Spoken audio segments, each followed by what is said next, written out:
ಎಲ್ಲರಿಗೂ ಅಂತಾರಾಷ್ಟ್ರೀಯ ಯೋಗ ದಿನಾಚರಣೆಯ ಶುಭಾಶಯಗಳು. ನನ್ನ ಹೆಸರು ಜಾಹ್ನವಿ ಎಂ.ಆರ್. ನಾನು ಸುಮಾರು 10 ವರ್ಷಗಳಿಂದ ನಿಸರ್ಗ ಯೋಗ ಕೇಂದ್ರದಲ್ಲಿ ಯೋಗಾಭ್ಯಾಸ ಮಾಡ್ತಿದ್ದೀನಿ. ನನ್ನ ಗುರುಗಳು ನಟರಾಜ್ ಸರ್.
ಎಲ್ಲರಿಗೂ ಅಂತಾರಾಷ್ಟ್ರೀಯ ಯೋಗ ದಿನಾಚರಣೆಯ ಶುಭಾಶಯಗಳು. ನನ್ನ ಹೆಸರು ಜಾಹ್ನವಿ ಎಂ.ಆರ್. ನಾನು ಸುಮಾರು 10 ವರ್ಷಗಳಿಂದ ನಿಸರ್ಗ ಯೋಗ ಕೇಂದ್ರದಲ್ಲಿ ಯೋಗಾಭ್ಯಾಸ ಮಾಡ್ತಿದ್ದೀನಿ. ನನ್ನ ಗುರುಗಳು ನಟರಾಜ್ ಸರ್. ನಾನು ಸುಮಾರು 60ರಿಂದ 70 ಯೋಗ ಕಾಂಪಿಟೇಷನ್ಸ್ಗಳನ್ನು ಅಟೆಂಡ್ ಮಾಡಿದ್ದೀನಿ. ನಾನು ಎಲ್ಲ ಸಮಾಜಕ್ಕೆ ಏನು ಹೇಳಬೇಕಂದ್ರೆ, ಎಲ್ಲರೂ ಯೋಗ ಮಾಡಿ ಆರೋಗ್ಯವಾಗಿರಿ. ಯೋಗ ಮಾಡೋದ್ರಿಂದ ಏನೇ ಹೆಲ್ತ್ ಇಶ್ಯೂಸ್ ಇದ್ರೂ ಎಲ್ಲ ಕಂಟ್ರೋಲಿಗೆ ಬರುತ್ತೆ. ಈಗ ನೋಡ್ಬೋದು, ಎಷ್ಟೊಂದು ಜನ ಯಂಗ್ಸ್ಟರ್ಸ್ಗೆ ಆಲ್ರೆಡಿ ಹಾರ್ಟ್ ಪ್ರಾಬ್ಲಮ್ಸ್ ಇರ್ಬೋದು, ಇಂಟೆಸ್ಟೈನಲ್ ಪ್ರಾಬ್ಲಮ್ಸ್, BP, ಶುಗರ್ ಎಲ್ಲ ಸ್ಮಾಲ್ ಏಜ್ಗೆ ಎಲ್ಲ ಹೆಲ್ತ್ ಇಶ್ಯೂಸು ಬಂದ್ಬಿಟ್ಟಿದೆ. ಯೋಗ ಮಾಡೋದ್ರಿಂದ ನೀವು ಆರೋಗ್ಯವಾಗಿರ್ತೀರಾ. ಯೋಗ ಮಾಡೋದ್ರಿಂದ ಕಾನ್ಸಂಟ್ರೇಷನ್ ಪವರ್ ಜಾಸ್ತಿ ಆಗುತ್ತೆ. ಅದ್ರ ಜೊತೆಗೆ ಮೈಂಡ್ ಆಕ್ಟಿವ್ ಆಗಿರುತ್ತೆ. ಹೋಲ್ ಡೇ ನಿಮ್ಮ ಬಾಡಿ ಆಕ್ಟಿವ್ ಆಗಿರುತ್ತೆ. ಯಾವುದೇ ಲೇಸಿನೆಸ್ ಅನ್ನೋದು ನಿಮ್ಮ ಬಾಡಿನಲ್ಲಿ ಕಾಣಿಸ್ಕೊಳಲ್ಲ. ನನ್ನ ಅನುಭವದ ಪ್ರಕಾರ ಯೋಗ ಮಾಡೋದ್ರಿಂದ ಫೋಕಸ್ ಆಗಿರ್ತೀನಿ ನಾನು ಯಾವಾಗಲೂ. ಈಗ ಓದೋದಿದ್ರೆ ಓದೋದ ಕಡೆನೇ ಕಾನ್ಸಂಟ್ರೇಷನ್ ಇರುತ್ತೆ, ಬೇರೆ ಯಾವ ಕಡೆನೂ ಕಾನ್ಸಂಟ್ರೇಷನ್ ಹೋಗಲ್ಲ. ನನಗೆ ಒಂದೇ ಕಡೆ ಫೋಕಸ್ ಇರುತ್ತೆ. ಈಗ ಯೋಗ ಮಾಡಬೇಕಾದಾಗ ಯೋಗ ಕಡೆ ಫೋಕಸ್ ಇರುತ್ತೆ.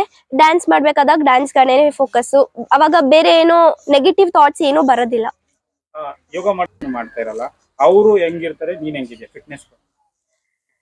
ನಾನು ಹೆಲ್ತಿ ಆಗಿದ್ದೀನಿ. ಹೆಲ್ತಿ ಫುಡ್ಸು ಕೂಡ ತಿನ್ನಬೇಕಾಗತ್ತೆ ಹೆಲ್ತಿ ಆಗಿರೋದಕ್ಕೆ. ಜೊತೆಗೆ ಯೋಗನೂ ಇರಬೇಕು.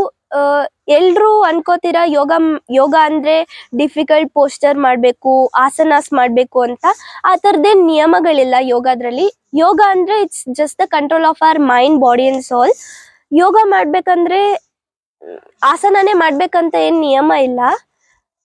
ನಾರ್ಮಲ್ ಎಕ್ಸಸೈಸ್ ಆಗಿರ್ಬೋದು, ಮೆಡಿಟೇಷನ್ ಇಲ್ಲ ಪ್ರಾಣಾಯಾಮದಲ್ಲಿ ಡಿಫ್ರೆಂಟ್ ಟೈಪ್ಸ್ ಇದೆ.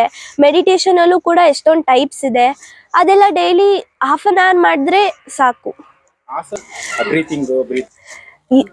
ಯಾವುದೇ ಒಂದು ಆಸನ ಮಾಡಬೇಕಂದ್ರೆ ಉಸಿರಾಟ ಬ್ರೀತ್ ಇನ್ ಮತ್ತು ಬ್ರೀತ್ ಔಟ್ ಯಾವಾಗಲೂ ಉಸಿರಾಟನೇ ಇರಬೇಕು. ಆಸನ ಮಾಡೋದ್ರಿಂದ ಏನು ಪ್ರಯೋಜನ ಅಂದರೆ, ನಮ್ಮ ಉಸಿರಾಟದ ಸಮಸ್ಯೆ ಏನೇ ಇದ್ರೂ ಕೂಡ, ಅಂದರೆ ಬ್ರೀತಿಂಗ್ ಪ್ರಾಬ್ಲಮ್ಸ್ ಏನಿದ್ರು ಕೂಡ ಕಂಟ್ರೋಲಿಗೆ ಬರುತ್ತೆ. ಯಾವ ವಯಸ್ಸಿ ಯಾವ ರೀತಿ ಯೋಗ ಫೀಲ್ಡ್ಗೆ ಬಂದೆ? ನಮ್ಮ ಅಪ್ಪ ಅಮ್ಮ ಫಸ್ಟು ನನ್ನ ಡ್ಯಾನ್ಸ್ ಕ್ಲಾಸ್, ಕರಾಟೆ, ಯೋಗ ಎಷ್ಟೊಂದು ಆ್ಯಕ್ಟಿವಿಟೀಸ್ಗೆ ಹಾಕಿದ್ರು. ಅಲ್ಲಿರುವಂಥ ಟೀಚರ್ಸು ನನ್ನ ಫ್ಲೆಕ್ಸಿಬಿಲಿಟಿ ನೋಡಿ ನೀನು ಯೋಗ ಚೆನ್ನಾಗಿ ಮಾಡ್ತೀಯ ಅಂತ ಹೇಳಿದಾಗ ನಮ್ಮ ಪ್ಯಾರೆಂಟ್ಸು ನನಗೆ ನಿಸರ್ಗ ಯೋಗ ಕೇಂದ್ರದಲ್ಲಿ ಅಡ್ಮಿಷನ್ ಮಾಡಿದ್ರು. ನಿಸರ್ಗ ಯೋಗ ಕೇಂದ್ರದಲ್ಲಿ ನಮ್ಮ ಗುರುಗಳು ನಟರಾಜ್ ಸರ್ ಅವರು ನನಗೆ ತುಂಬ ಚೆನ್ನಾಗಿ ಯೋಗ ಪ್ರಾಕ್ಟೀಸ್ ಮಾಡಿಸಿದ್ರು. ಜೊತೆಗೆ ನನಗೆ ಸುಮಾರು ಕಾಂಪಿಟೇಷನ್ಸ್ಗಳನ್ನೆಲ್ಲ ಅಟೆಂಡ್ ಮಾಡಿಸಿದ್ರು.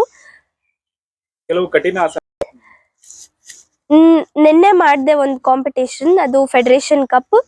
ಅದರಲ್ಲಿ ನನಗೆ 6th ಪ್ಲೇಸ್ ಆಗಿ ಮತ್ತೆ ಇಂಟರ್ನ್ಯಾಷನಲ್ಸ್ಗೆ ಸೆಲೆಕ್ಟ್ ಆಗಿದ್ದೀನಿ. ಆಲ್ಮೋಸ್ಟ್ 2 ಇಂಟರ್ನ್ಯಾಷನಲ್ಸ್ ನನಗೆ ಮಿಸ್ ಆಯಿತು. ಮುಂದೆ ಏನಾಗಬೇಕು ಯೋಗದಲ್ಲಿ, ಫ್ಯೂಚರ್ ಏನು? ನಾನು ಓದೋದ್ರ ಜೊತೆಗೆ ಯೋಗದಲ್ಲೂ ಕಂಟಿನ್ಯೂ ಮಾಡ್ಬೇಕನ್ನೋ ಆಸೆ ಇದೆ.